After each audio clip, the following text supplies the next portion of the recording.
The New Mutants, the long-awaited, severely delayed final film in Fox's X-Men film franchise, is here.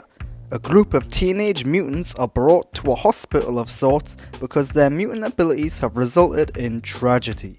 While there, they bond, discover what they're capable of, and more. Sadly, The New Mutants is a very generic, bland and boring superhero film that often looks and feels like a big-budget pilot episode of a TV show. Starting with the story, The New Mutants is a very traditional coming-of-age teen action film with horror elements.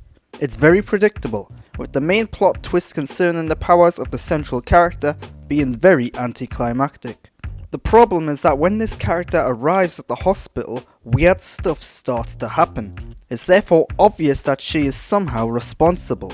The film treats it like a mystery, but doesn't offer much in the way of alternate possibilities. The characters are also stereotypical and they often seem to be ripped from 80s slasher movies. There's a cocky hunk, a snobby, bitchy girl, and so on and so forth.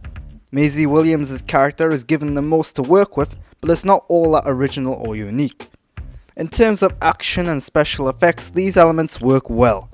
The fight scenes are exciting and thrilling, and the CGI isn't bad.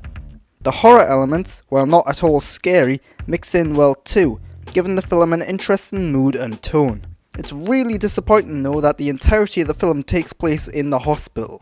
This central location is bland, with blank, empty corridors and a lack of character invested into it.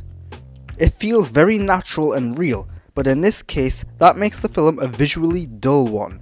The New Mutants is not the best way this franchise could have ended. It's not the worst X-Men film ever made, but it's down there. The film has some decent action scenes and special effects, but its bland, unoriginal story and characters hold it back. If you've liked this review and you want to see more like it, subscribe to my channel. You can also go over to Twitter and Instagram at @the_Grant Burton and follow me there for all my up-to-date thoughts and opinions as I get them.